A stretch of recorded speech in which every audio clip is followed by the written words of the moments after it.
समय की अनिवार्यता को समझते हुए उन्होंने वन में जाकर तपस्या करने का निर्णय लिया और जाने से पहले चित्रांगद को हस्तिनापुर का राजा बना दिया। राजा बनने के बाद विचित्रवीर्य ने अपने भाई की मृत्यु का बदला लेने के लिए उसी गंधर्व चित्रांगद को युद्ध के लिए चुनौती दी।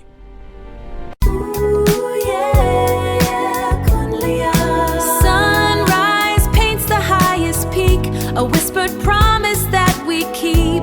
Create, inspire, grow. Create, inspire, grow. Kunliya Creations. क्या आप जानते हैं कि महाभारत के महान युद्ध की जड़ें कहां से शुरू हुई थी?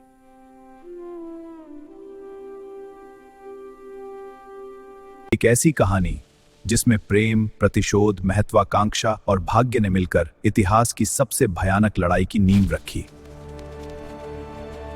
यह कथा है चित्रांगद और विचित्रवीर्य की, जिसने हस्तिनापुर के भविष्य को हमेशा के लिए बदल दिया।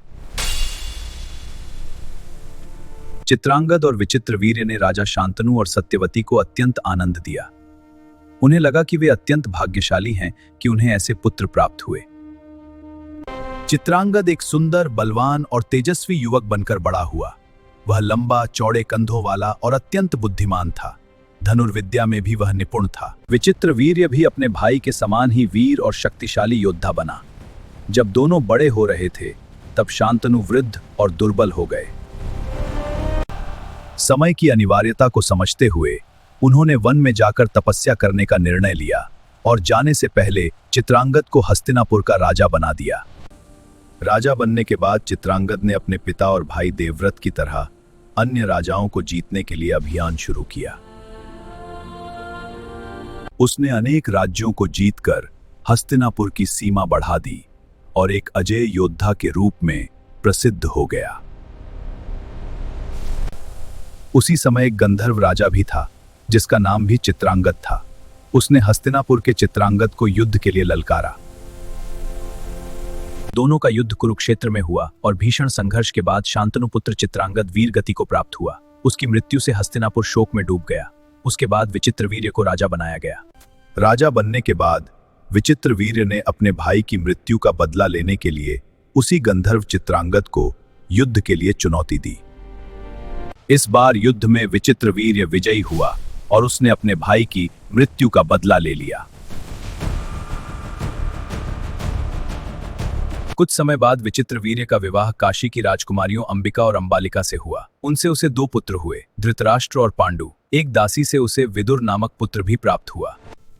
धृतराष्ट्र जन्म से अंधे थे, पांडु दुर्बल और पीले रंग के थे और विदुर का स्वभाव अत्यंत विचित्र था।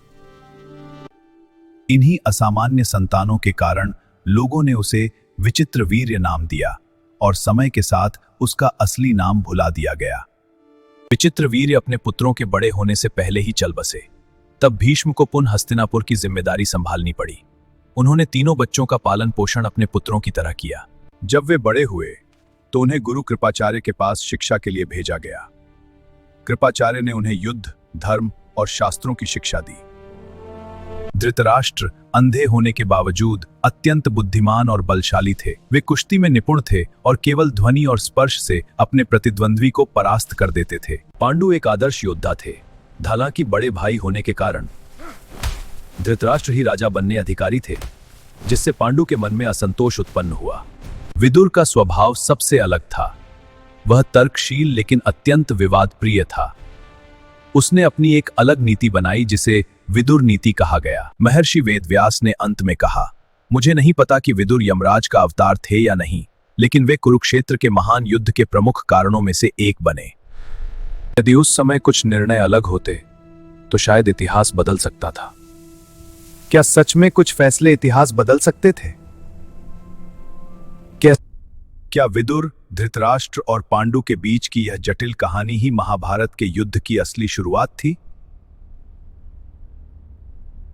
अगर आपको ऐसी रहस्यमयी और ज्ञानवर्धक कहानियां पसंद हैं, तो वीडियो को लाइक करें, कमेंट में बताएं आपकी राय और चैनल को सब्सक्राइब करना बिल्कुल न भूलें।